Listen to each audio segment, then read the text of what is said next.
Depuis plus d'un an, l'histoire de One Piece se déroule dans un véritable chaos. L'arc d'Egghead est sans conteste le plus ambitieux de l'œuvre et ne cesse de mettre les Mugiwara face aux dieux du gouvernement. Nous n'avons d'ailleurs jamais été tant plongés dans l'histoire antique et cachée du siècle oublié, ce qui n'est pas tant étonnant vu que le cerveau de cet arc n'est nul autre que Vegapunk et qu'aujourd'hui il fait partie de ceux qui en savent le plus sur l'histoire effacée. Le monde n'a pas cessé de tourner pendant ce temps-là et avec tous ces événements s'ajoute encore le reste. Garp et le Sword sur la ruche, Shanks et Barbe Noire contre Kid Elo, la Cross Guild, les révolutionnaires sur Marie-Joise. Peut-être qu'on s'habitue un peu trop à tous ces incidents tant ils sont nombreux ces derniers temps, mais quand on prend du recul, ce quotidien que l'on vit désormais en tant que lecteur de One Piece est absolument exceptionnel, totalement à la hauteur de ce qu'on pouvait imaginer de la fin du manga, et ce n'est que le début. Une chose est certaine, toutes ces aventures, ces faits divers, ces scandales et ces incidents vont avoir une répercussion monstrueuse pour le futur de One Piece, et ça va commencer tout naturellement par les primes. La fin d'Egghead pointant le bout de son nez, il est temps d'actualiser les primes des Mugiwara, oui c'est ce qu'on fera, mais pas seulement. Celles de Shanks, de Barbe Noire, la Cross Guild, les géants, les révolutionnaires, Bonnie et même Vegapunk verront leur avis de recherche subir une hausse colossale et nous allons voir ça ensemble. Je vous invite plus que jamais à aimer cette vidéo les bros, votre simple like aidera grandement au référencement de la chaîne et ça ne vous prend qu'une petite seconde. Également si vous n'êtes pas encore abonné, comme 40% de ceux qui regardent la chaîne, alors profitez-en pour rejoindre l'équipage et ne manquez aucune prochaine vidéo. Merci beaucoup, vraiment.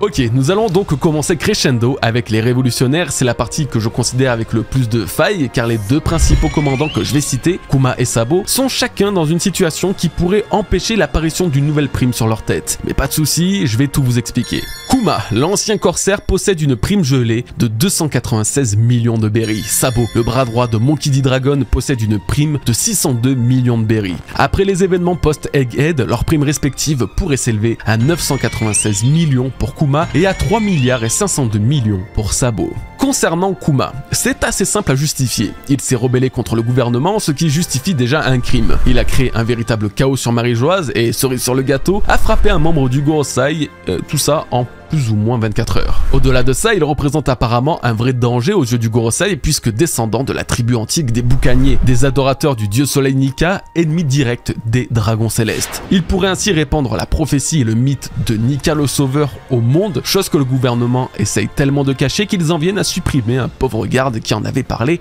à Who's Who. Aujourd'hui, il est totalement hors de contrôle après avoir pourtant été programmé pour devenir le modèle de l'armée de pacifista du gouvernement mondial ainsi qu'un esclave destiné à leur obéir au doigt et à l'œil. Ce sont ces raisons qui justifieraient à mon sens une augmentation de 700 millions de berries pour l'héritier des boucaniers et encore on pourrait facilement le voir à la hausse, mais j'ai préféré rester soft. Le hic là-dedans c'est de savoir si Kuma va véritablement survivre à la bataille d'Egghead et surtout si le gouvernement osera actualiser sa prime alors qu'il ne reste malgré tout absolument pas maître de ses mouvements. Compte tenu de sa rébellion, de son histoire et de ses liens avec les révolutionnaires, je pense qu'il reste judicieux pour eux de le rechercher, quitte à ce qu'il soit recherché uniquement mort, only dead. Sabo quant à lui subirait une augmentation absolument délirante comme vous pourrez le constater, pas loin de 3 milliards de berries. Alors qu'est-ce qui justifierait cette somme astronomique? Vous allez très vite le comprendre, retournez au chapitre 1085 et vous avez votre réponse. Sabo a découvert l'existence d'Imu, le roi du monde, tabou et caché depuis des siècles aux yeux de l'humanité. La simple vision d'Imu avait déjà condamné à la mort le roi Cobra. Mais ce n'est pas tout car en plus de ça, Sabo a pu découvrir le véritable visage de Gorosei et de leurs 5 pouvoirs absolument démoniaques. Et comme si ça ne suffisait pas, après avoir découvert leur plus grand secret, il a réussi à s'échapper de la selle du trône en un seul morceau.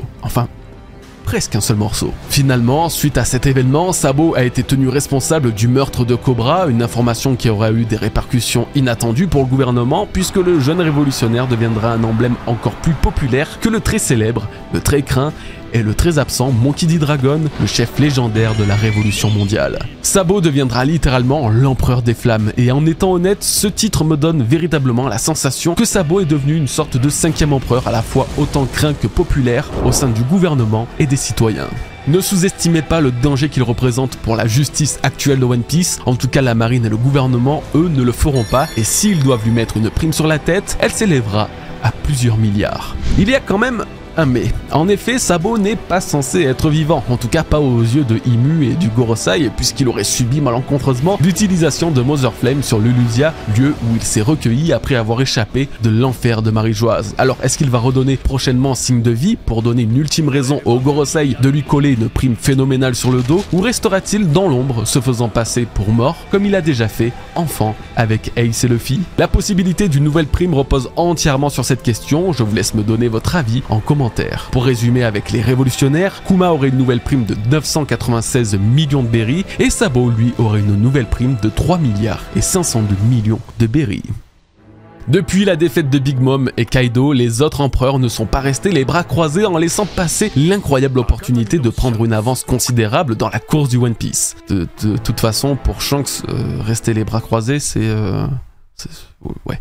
Les récentes actions de Barbe Noire et Shanks leur vaudront inévitablement un rafraîchissement de leur prime qui s'élève actuellement et respectivement à 3 milliards 996 millions pour Barbe Noire et à 4 milliards 48 millions et 900 000 berries pour Shanks le Roux.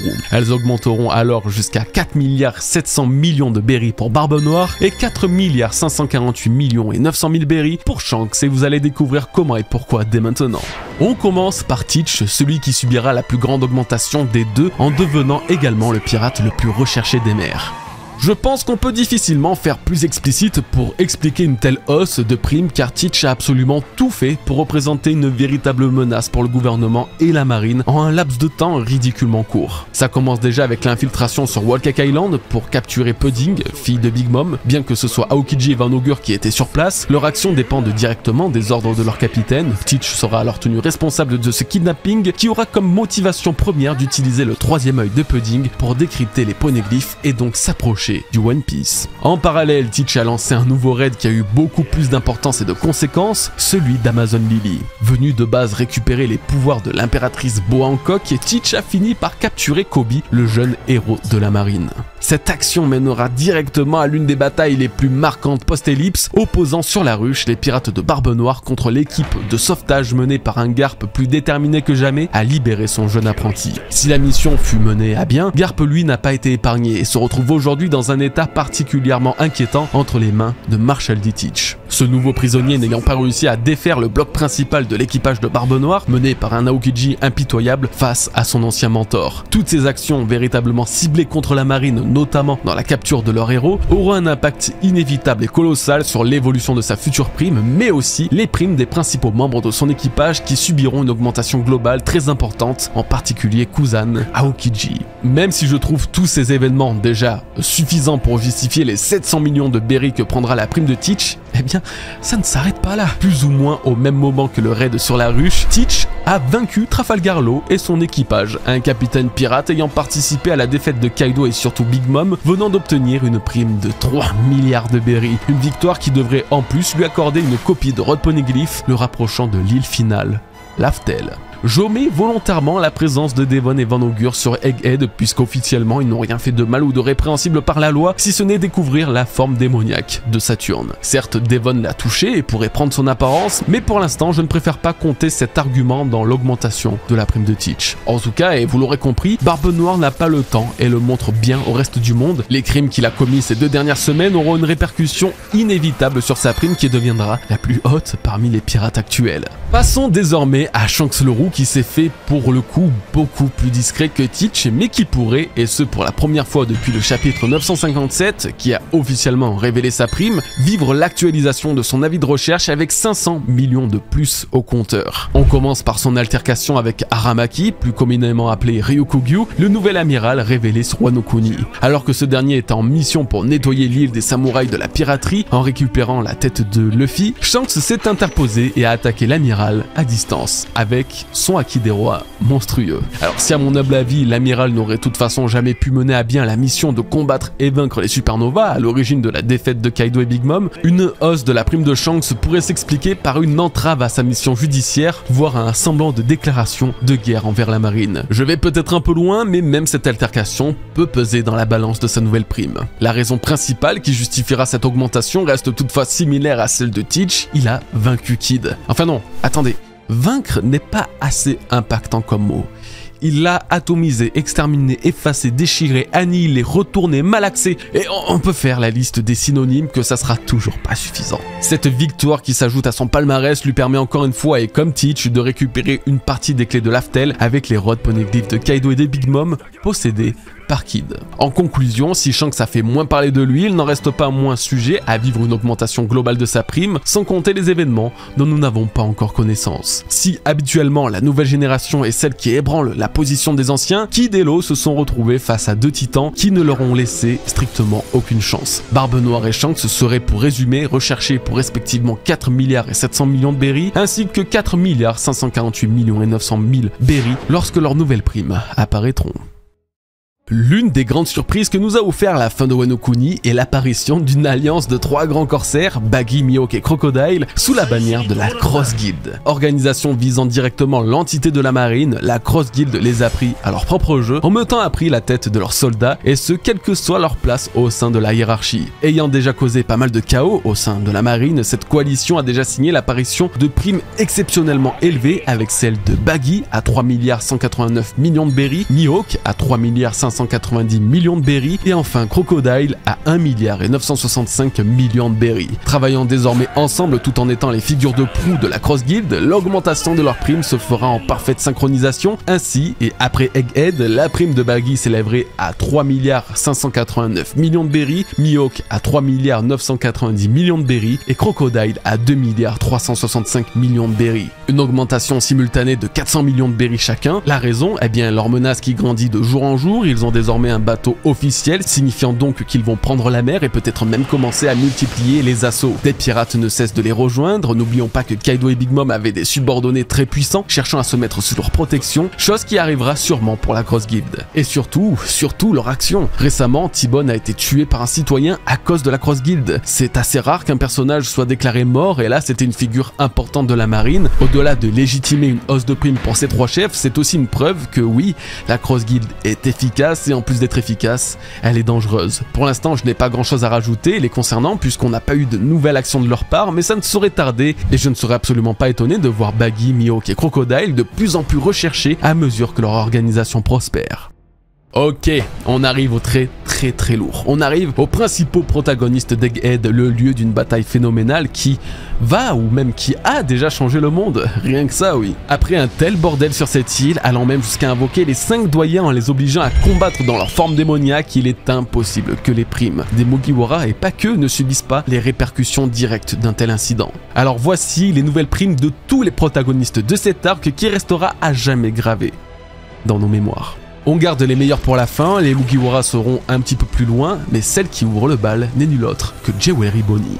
Que dire de la gloutonne, la supernova avec la plus basse prime et avec le parcours le plus atypique. La mise en lumière de son passé, de son lien avec Kuma, Vegapunk et surtout le gouvernement mondial nous a très vite permis de comprendre que ce n'était pas une pirate comme les autres. Et sa prime actuelle, s'élevant à 320 millions de berries, subira un très grand changement en devenant milliardaire. 1 milliard et 320 millions de berries, une augmentation comme on en fait rarement dans One Piece, qui serait pourtant absolument logique, comme je vais vous le prouver. Mettons d'abord les choses au clair, elle ne représente pas un véritable danger en tant que simple pirate. Son aventure n'a jamais été dérangeante, elle n'a jamais attaqué personne, elle n'était pas dangereuse pour les civils. Là où par contre le gouvernement peut y trouver plusieurs problèmes, c'est dans ses pouvoirs. Son fruit du démon par exemple, qui est effectivement une expérience de Saturne, mais par-dessus tout n'est pas aussi inutile et raté que le pensait le doyen. Preuve dans les derniers chapitres où elle revêt grâce à sa distorsion du futur l'apparence de Nika, grand ennemi du gouvernement mondial. Même si elle n'a pas sa force, il est évident qu'elle peut représenter un symbole que le gouvernement cherchera à effacer à son tour, et ce à tout prix. Mais la chose précise qui pourrait faire exploser sa prime, c'est son autre pouvoir caché, un pouvoir conféré par Vegapunk, celui de contrôler l'armée entière des pacifistas. Afin qu'elle n'ait jamais à souffrir du sacrifice de son père qui s'est donné en modèle à l'armée de soldats clones des pacifistas, Vegapunk leur a intégré un ordre qui est d'obéir coûte que coûte à Jewelry Bonnie. Elle a l'autorité suprême sur ces véritables machines de guerre technologiques, au-dessus de Vegapunk lui-même et au-dessus des 5 doyens. C'est une véritable folie, déjà car ça l'a propulsé à la tête de l'une des plus puissantes armées du monde à seulement 12 ans, mais aussi car le gouvernement mondial et la marine chercheront davantage à la tuer pour récupérer les pleins pouvoirs sur ces armes humaines qui représentent une énorme partie de leur force militaire. Et au passage, un pacifista coûte le même prix qu'un navire de guerre de la marine. Je vous laisse imaginer le budget que ça représente pour toute une armée. Cette autorité qu'elle a sur les pacifistas est une bombe à retardement pour la marine et le gouvernement, qui justifie sans la moindre hésitation une augmentation de 1 milliard de berries. Cerise sur le gâteau, Vegapunk a bien dit qu'il avait programmé chaque robot ressemblant à Kuma pour qu'il obéisse à Bonnie, ce qui ne doit pas inclure les séraphins. Enfin, pas tous les séraphins, puisque S-Beer est littéralement Kuma dans sa version jeune. Alors en plus d'avoir une armée de pacifistas, elle devrait normalement pouvoir contrôler le séraphin de son père, capable d'encaisser tous les coups d'un Lucci et d'un Luffy en Gear Force, tout en possédant lui aussi les pouvoirs du Nikkyo Nikkyo no Mi de Kuma. Est-ce que c'est bon ? Vous vous rendez compte du danger qu'elle représente là? Bonnie vivra bientôt un tournant et découvrira lors de sa nouvelle prime que le monde la voit désormais comme une très grande menace, que ce soit à cause de son lien étroit avec l'incident d'Egghead et son alliance avec Luffy, ou par le commandement qui lui est accordé par l'armée des pacifistas. Que serait Egghead sans Vegapunk? Ou devrais-je dire les Vegapunk, puisque le plus grand génie du monde s'est scindé en 6 entités distinctes qui auront un rôle crucial au bon fonctionnement du service scientifique de cette île. Absolument tout l'arc tourne autour de lui et il faudrait de très longues minutes pour le résumer correctement. Je vais alors aller au vif du sujet en lui accordant une prime de plus de 2 milliards de berries et maintenant je vais vous expliquer pourquoi il les mérite largement. Si pour l'instant rien n'est certain, une survie de Vegapunk ou ne serait-ce que l'un de ses satellites pourrait être le début d'une vie d'hors-la-loi faisant de ce Vegapunk un criminel des plus recherchés au monde. Les raisons, j'imagine que vous vous en doutez déjà, mais en plus d'être nombreuses, elles sont particulièrement graves. Vegapunk est de base un génie capable de créer des armes et des gadgets d'une rare dangerosité et puissance, allant même jusqu'à pouvoir cloner des fruits du démon et des humains. Avec les fonds nécessaires, il est tout puissant. Le danger que représente son savoir et sa technologie est sûrement bien plus inquiétant pour le gouvernement mondial que n'importe quel pirate actuel. Par ailleurs, Vegapunk aura trahi à plusieurs reprises ce même gouvernement, étude et analyse des poneglyphes et du siècle oublié, chose absolument prohibée par les dieux du monde. Sabotage interne de l'armée des pacifistas en octroyant leur contrôle à une pirate, et puis la révélation au monde entier de l'un des plus grands tabous du gouvernement avec l'existence d'un siècle oublié, des origines du tout premier pirate Joy Boy, de l'utilisation d'armes antiques qui causeront un apocalypse, ou bien encore du secret de l'ancien monde noyé reposant dans les mers de tout Grand Line. Si avec seulement la capacité à décrypter les poneglyphes, Robin s'est pris une prime de 79 millions de berries à seulement 8 ans, s'élevant aujourd'hui jusqu'à 930 millions de berries, je vous laisse imaginer que celle du plus grand scientifique, qui est le seul à disposer d'autant de connaissances avancées du monde, on ne peut le nier, Vegapunk était une bombe à retardement prêt à exploser au visage du gouvernement, justifiant l'apparition d'une prime exceptionnelle sur son nom de 2 milliards de berries. Il y a toutefois un petit problème, Vegapunk est censé être mort comme en témoigne son message adressé au monde se déclenchant que lorsque le cœur du scientifique cessa de battre. Alors va-t-il réellement s'en sortir et repartir vivant d'Egghead? Si ce n'est pas le cas, est-ce l'un de ses satellites restants, Atlas ou Lilith, qui sera recherché à la place de l'original? Le destin des Vegapunk est incertain, mais la pensée qu'ils puissent être recherchés à 2 voire 3 milliards de berries pour leur dangerosité me paraît totalement claire et réaliste. Avant de passer à l'ultime partie sur les Mugiwara, 2 personnages connus des lecteurs mais aussi des plus hautes instances mondiales qui sont parmi les plus vieux pirates recherchés de toute l'histoire. Mesdames et messieurs, je parle évidemment de Dory et Brogy, les capitaines de l'équipage des géants et leurs pauvres 100 millions de berries qui composent leur prime. Leur réapparition à ce moment précis est d'une importance cruciale et étant donné tout ce qu'ils ont dit et fait en moins de 10 chapitres, je peux affirmer sans crainte qu'ils auront enfin une nouvelle prime à la fin de l'arc, une prime qui s'élèvera au montant symbolique de 1 milliard de berries chacun. Comme pour tous les autres personnages, je vais me faire le plaisir de vous expliquer les raisons d'une telle augmentation qui, je trouve, pourrait même être encore une fois revue à la hausse. Déjà, ils sont venus secourir Luffy alors que ce dernier se livrait à une bataille sans merci contre le Gorosei au complet. C'est un acte encore plus symbolique quand on sait que le dieu du soleil se trouvait seul face à eux, face aux démons. Ils ont donc attaqué ces mêmes doyens, s'opposant directement à l'autorité suprême de ce monde. En parlant du dieu soleil, leur réapparition a fait émerger des souvenirs chez le Gorosei qui déclarait que les géants avaient un certain lien avec Nika, chose qui se validera très vite puisque Dory et Brogy expliquent que le guerrier libérateur est une figure divine, aimée et priée dans la nation d'Elbaf. En plus d'être des alliés de Luffy, ils sont des alliés de Nika lui-même, autant vous dire que le gouvernement a toutes les raisons de voir le danger dans leur alliance. Enfin, et uniquement si ça vient aux oreilles de son même gouvernement, les géants gardent Zoro sur Elbaf, le même Zoro ayant récupéré les livres d'Ohara censés être détruits durant le Buster Call plusieurs dizaines d'années plus tôt. Zoro a cultivé et perpétué la volonté d'Ohara, ce qui aura comme conséquence directe et première de permettre à Vegapunk de poursuivre les recherches de Clover et donc, vous l'aurez compris, d'annoncer l'existence d'un siècle oublié à une humanité qui n'en avait pas connaissance. Autrement dit, si le gouvernement mondial en vient à apprendre l'existence de Zoro et la survie des écrits d'Ohara, alors il pourrait l'utiliser en argument pour rechercher les géants avec des nouvelles primes délirantes. Bien que ce soit des antiquités, ils représentent une vraie force, sans doute aucune nation n'est plus puissante que celle des géants, au point que l'alliance avec ce royaume aurait permis à Big Mom de vaincre Kaido, Shanks et même Barbe Blanche d'après ses dires. Alors voici comment et pourquoi, 100 ans après leur dernière prime, Dory et Brogy seront de nouveau recherchés, cette fois non pas pour 100 millions de berries, mais 1 milliard de berries. Vous l'entendez ?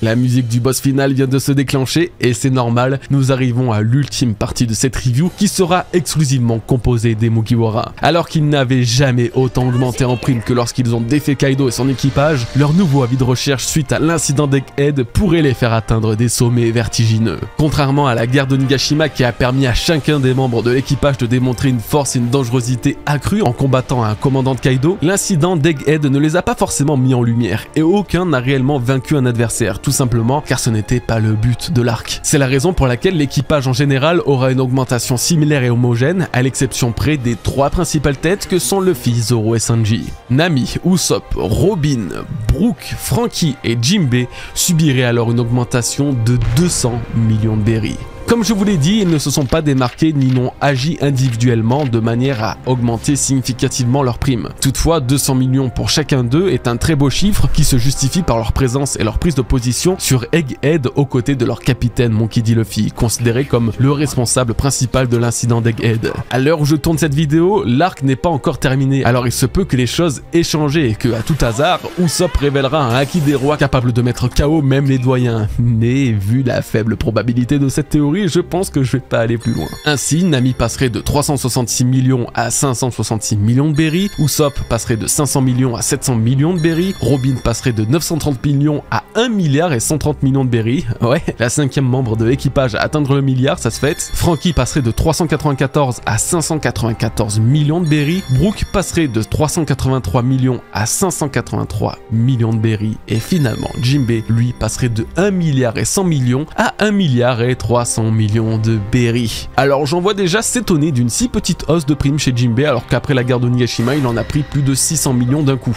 La raison à ça est que s'il a pris autant après Wano, c'est simplement car il a vaincu Usu qui était le plus recherché des Tobiropo de l'équipage de Kaido et parce qu'il a officiellement été reconnu comme membre de l'équipage des Mugiwara par la marine et le gouvernement en plus d'avoir participé à la défaite d'un Yonko. S'il prend peu après Egghead, c'est simplement parce qu'il n'a strictement rien fait d'exceptionnel, ne s'est même pas vraiment combattu à part avoir expulsé Lucci qui était déjà affaibli de son combat contre Zoro. Et ensuite, cette faible augmentation permettrait à Sanji de reprendre son éternelle place de 3e Mugiwara le plus recherché de l'équipage après Zoro et Luffy, réparant ainsi l'injustice de sa 4e position après la dernière prime de Jinbe post-Wano qui m'avait bien foutu le seum. Bon, et pas besoin de rester davantage sur le sujet, il faut parler du Monster Trio.